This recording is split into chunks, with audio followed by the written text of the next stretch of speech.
વડોદરા શહેરમાં ભારતીય જનતા પાર્ટી દ્વારા કોંગ્રેસ નેતા રાહુલ ગાંધીના નિવેદનોના વિરોધમાં ઉગ્ર પ્રદર્શન યોજાયું હતું।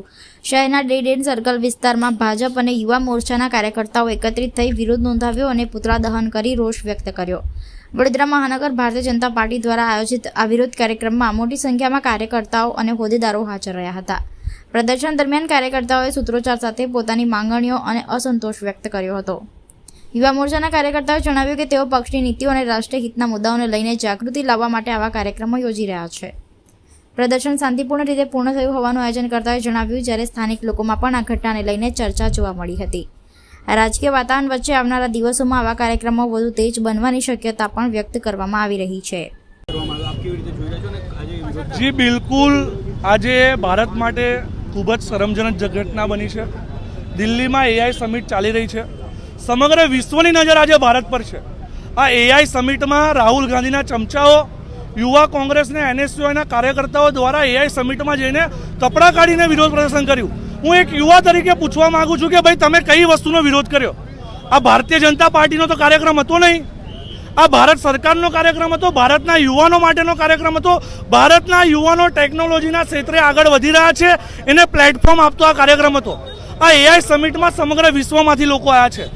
આવું નીચ પ્રકારનું કૃત્ય કરે એ લોકો આપણી શું ઇમેજ લઈને જશે? આપણા ઘરે હું તમને પૂછવા માંગુ છું, એક્ઝામ્પલ તરીકે આપણા ઘરે કોઈ પ્રસંગ હોય, આપણા ફુવા કે માસા કે મામા કોઈ રિસાયા હોય તો એ શું આપણો આવીને પ્રસંગ બગાડે, ત્યાં નાટક કરે?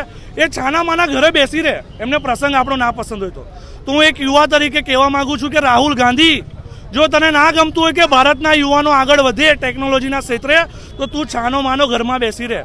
ભારતના યુવાનોનું ભવિષ્ય બગાડવાનો પ્રયાસ ના કરીશ। આજે વડોદરા શહેર યુવા મોરચા દ્વારા રાહુલ ગાંધીનું પૂતળું સળગાવવામાં આવ્યું છે।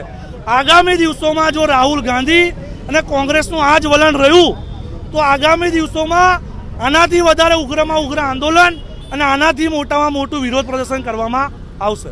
એઆઈ રોબોટ જે હતા એ કહેવામાં આવે છે કે ચાઇનામાંથી હતા, તમે શું કેવી રીતે જોઈ રહ્યા છો કે આ મંચ છે કે પ્રદર્શન કરવાનું? જી, જે તમે ચાઇનાની વાત કરી રહ્યા છો એ આખો વિષય અલગ છે। વિષય શું છે? અત્યારે કોઈ એઆઈ સમિટ એ ભારતીય જનતા પાર્ટીનો કાર્યક્રમ હતો? તમે મને જવાબ આપો। ભારત સરકારનો કાર્યક્રમ હતો? ભારતીય જનતા પાર્ટીના કાર્યકર્તાઓ એ કાર્યક્રમમાં ગયા હતા। જે લોકો ટેકનોલોજીના ક્ષેત્રે જે યુવાનો આગળ વધી રહ્યા છે, જે યુવાનોએ ઇનોવેશન્સ કર્યા છે આર્ટિફિશિયલ ઇન્ટેલિજન્સમાં, એ લોકો એ કાર્યક્રમમાં ગયા હતા। તો રાહુલ ગાંધીના જે ચમચાઓ છે, યુવા કોંગ્રેસ અને એનએસયુઆઈના કાર્યકર્તાઓ, એ લોકોએ એઆઈ સમિટમાં જઈને કપડાં કાઢીને વિરોધ પ્રદર્શન કઈ વસ્તુનો કર્યો? ચાઇનાવાળા વિષયને લઈને વિરોધ પ્રદર્શન કર્યો। જ્યારે સમગ્ર વિશ્વમાં ભારતનો યુવાન આગળ વધતો હોય, ટેકનોલોજીના ક્ષેત્રે આટલી મોટું પ્લેટફોર્મ આપવામાં આવતું હોય, આર્ટિફિશિયલ ઇન્ટેલિજન્સની સૌથી મોટી સમિટ થઈ છે ભારતમાં। આપણા તમારા અને મારા માટે ખૂબ જ ગર્વની બાબત છે કે નરેન્દ્રભાઈ મોદી સાહેબ રાત અને દિવસ મહેનત કરી રહ્યા છે। કોના માટે કરી રહ્યા છે? ભારતના યુવાનો માટે મહેનત કરી રહ્યા છે। એટલે હું રાહુલ ગાંધીને એક જ વસ્તુ કહેવા માગું છું કે તમે 70 વર્ષ કરીને જોઈ લીધું, તમારાથી નહીં થાય। તમે પ્રયાસ ના કરશો, ઘરે બેસી રહો।